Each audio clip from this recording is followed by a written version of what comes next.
ताज़ा मामला भी औरंगजेब से जुड़ा हुआ है। औरंगजेब जैसा क्रूर राजा अपने किताब में लिखता है कि जब मैं अपने तंबू में बैठा था तब मैं बाहर मुंह निकालकर देखा तो कुछ पंडित लोग और कुछ गांव के लोग एक चिता को लेकर नदी की तरफ जा रहे हैं। उनके पीछे पीछे एक लाल कपड़ों में एक औरत जा रही थी, उदास और मुंह लटकाए हुए। औरंगजेब कहते हैं कि जब मैं भर से देखा तो वह औरत के हाथों पैरों में जंजीर बांधकर उस आदमी की चिता के ऊपर उसको लेटा रहे थे। औरत को चिता पर लेटा दिया गया और पंडितों ने और गांव के लोगों ने मिलकर आग लगा दी।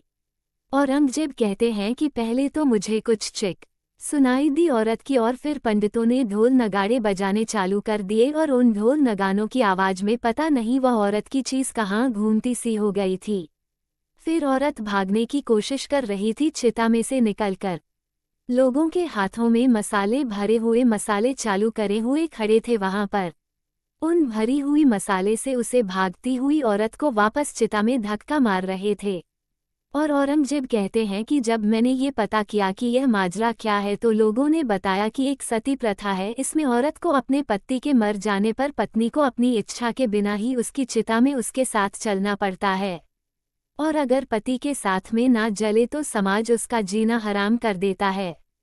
इसमें औरत के हाथों पैरों में जंजीर बांधकर आरती पर बिठाकर आग लगा दी जाती है और अर्थी पर इतना गीत छिड़क दिया जाता है कि धुएं में बाकी लोगों को दिखाने जाए और दिख गई तो लोग डरने जाए, इसलिए बहुत सारा गीत छिड़क दिया जाता है ताकि धुआं में किसी को भी वो औरत जलती हुई आधी अधूरी दिखे ना।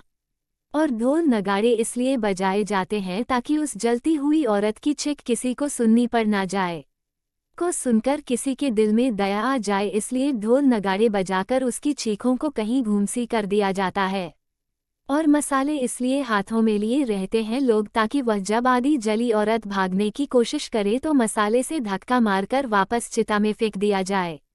ये सारी कहानी सुनकर औरंगजेब जैसा कुरु राजा के मन में भी दया का भाव उत्पन्न हुआ, लेकिन पंडित पुरोहितों के मन में नहीं। ये तो साफ है, क्योंकि पंडित पुरोहितों के मन में दया का भाव होता तो ये सब परंपरा चलाते ही नहीं।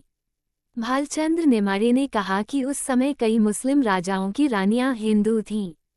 तब हिंदू और मुसलमानों में ज्यादा अंतर नहीं था। शाहजहां की मां एक हिंदू थी, औरंगजेब की 2 हिंदू रानियां थीं। जब वह काशी विश्वेश्वर के दर्शन करने गईं उसके बाद वे कभी वापस नहीं आईं। जब छावनी के लोगों ने यह बात औरंगजेब को बताई, इस बात की जांच पड़ताल करते हुए लोग काशी विश्वेश्वर तो पता चला कि वहां एक तहखाना था। औरंगजेब को देश से सती प्रथा हटाने वाला पहला राजा भी बताया है। भालचंद्र नेमाड़े ने मंच से बोलते हुए कहा कि जब औरंगजेब की 2 रानियां काशी मंदिर में गईं तो वहां के हिंदू पुजारियों ने उन्हें तहखाने में ले जाकर भ्रष्ट कर दिया। जब औरंगजेब को इस बारे में पता चला तो उसने काशी विश्वेश्वर में तोड़फोड़ की। उन्होंने ये भी दावा किया कि बाजीराव द्वितीय को छोड़कर बाकी पेशवा न केवल दुष्ट थे बल्कि नीच भी थे।